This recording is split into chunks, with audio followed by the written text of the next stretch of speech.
Malc goes in to complete the line, set. They're off. The Group 2 Kingdom of Bahrain July Stakes outside of Toca Madera. Pale Jacket in the centre got away well. Purosangue is racing on the extreme right and is up with the leaders. The Grey racing down the middle of the track. Maximum Impact tracks them. Malc in a light blue jacket, only a couple of lengths off the lead, followed by Mountain Bear in the dark blue, and then Thunder Blue, the violet and white quarters on the cap.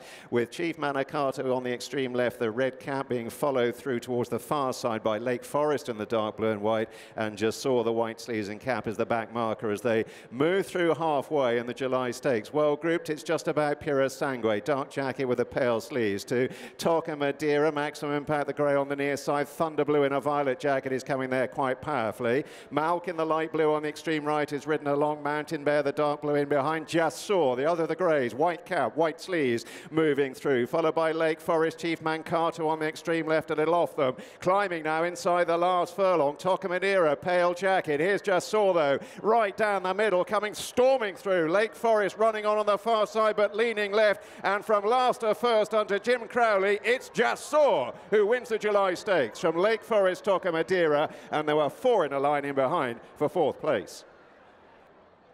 Jim Crowley was on board Jasour and winning the Group 2 July Stakes. Congratulations. Talk me through it. It was relatively simple.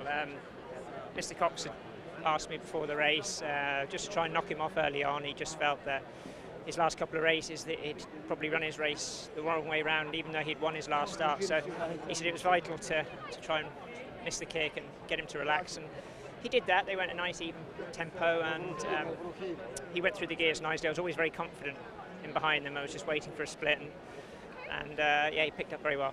It was a powerful ending surge from him, wasn't it? Very. Obviously stepping up the furlong as well, and he's by a very good stallion. And he's a little bullock of a horse. Thank you. Real powerhouse. So yeah, it was a good performance. And Clive's talking about heading into Group 1 company for the morning next. I'm assuming there's nothing you do to discourage him from doing that? No, not off that performance. Like I said, I think the key to him is riding him that way. He'll only get better. He'll improve the more he learns to race that way, and he's got a very potent kick, which is important.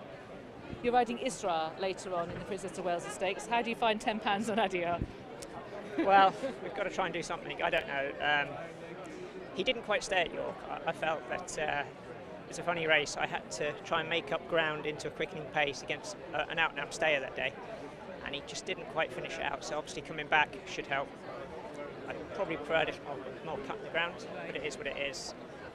He's been running well without quite getting his head in front. So, but you never know. He's in good form. Are you saying that you feel he's better than he's shown so far?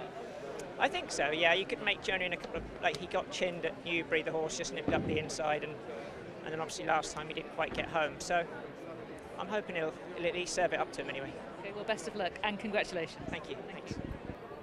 And Clive Cox, the trainer of Jasour, after seeing him win the July Stakes, is just chatting to the press about what the plans might be. He's also got a couple of runners in the next, so he too has got some logistics to sort out. Congratulations, you were just saying that you were delighted by that. Yeah, thrilled, Lydia. He's always promised to be a nice horse, and you know, he's was second first time after hitting the front at Salisbury, and then won nicely at Nottingham, but stepping up to 6 obviously was a step into the unknown, and he had to really settle, and he did beautifully in a race of this class. Was magical to see him do that, and I'm just so proud of him and everybody at home, and very pleased for Sheikh Sultan. He's a big supporter, and after having Golden Horde, and sadly he missed Golden Horde winning at Royal Ascot, so this is a nice one to witness in person, and pleased he's here today. It's great. It looks like he's really soaking up the atmosphere in the Windsor Glacier as well. And I think Ali was making a very positive impression with his feelings as well, so that was good. So what's the plans with this horse now? I've got your entry in the Jim Crack, but you're going to go higher to Group 1 level? Yeah, well, I think, you know, please God, he'd be a horse that we'll have in the morning as well. That would be a good idea, and from here, it's, you know, everything is possible, and he has a lovely mind. Very well behaved, apart from just having a little bit of a readjustment with his noseband early on. He's been an absolute Christian to deal with, you know. So I'm very happy and pleased that we've got a nice horse. What do you see him as next year? Is he a sharp 2-year-old, or is he more than that in your mind? Well, I think what's really pleasing is the stallion.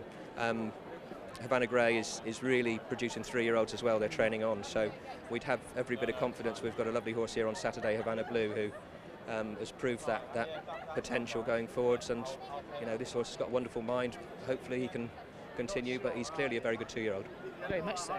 And are we going to see plenty of him this season, do we hope? Yeah, listen, from here on in, I would be hopeful. As I said, he's won a Group 2 now, so we'll be front foot. Yeah, front foot all the way.